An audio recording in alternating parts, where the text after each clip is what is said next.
If one be found slain in the land which the Lord thy God giveth thee to possess it, lying in the field, and it be not known who hath slain him, then thy elders and thy judges shall come forth, and they shall measure the distance unto the cities which are round about him that is slain. And it shall be that the city which is next unto the slain man, even the elders of that city shall take a heifer which hath not been worked and which hath not drawn in the yoke. And the elders of that city shall bring down the heifer unto a rough valley, which is neither eared nor sown, and shall strike off the heifer's neck there in the valley. And the priests, the sons of Levi, shall come near, for them the Lord thy God hath chosen to minister unto him and to bless in the name of the Lord, and by their word shall every controversy and every stroke be tried. And all the elders of that city who are next unto the slain man shall wash their hands over the heifer that is beheaded in the valley. And they shall answer and say, Our hands have not shed this blood, neither have our eyes seen it. Be merciful, O Lord, unto thy people Israel, whom thou hast redeemed, and lay not innocent blood unto thy people of Israel's charge. And the blood shall be forgiven them. So shalt thou put away the guilt of innocent blood from among you when thou shalt do that which is right in the sight of the Lord.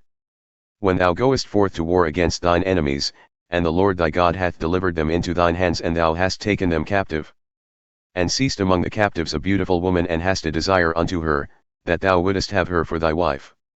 Then thou shalt bring her home to thine house. And she shall shave her head and pare her nails.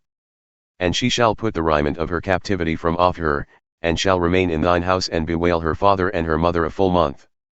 And after that thou shalt go in unto her and be her husband, and she shall be thy wife.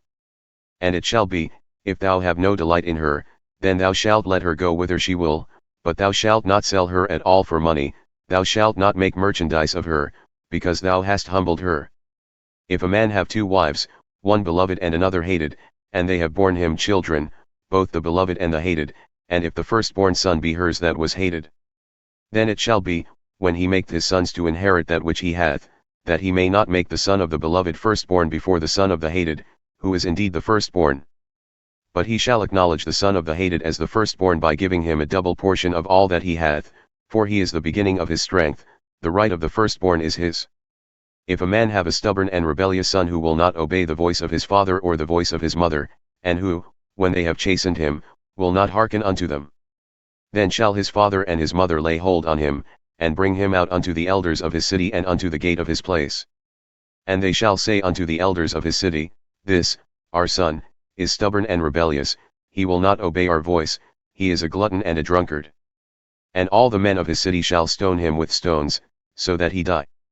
So shalt thou put evil away from among you, and all Israel shall hear and fear.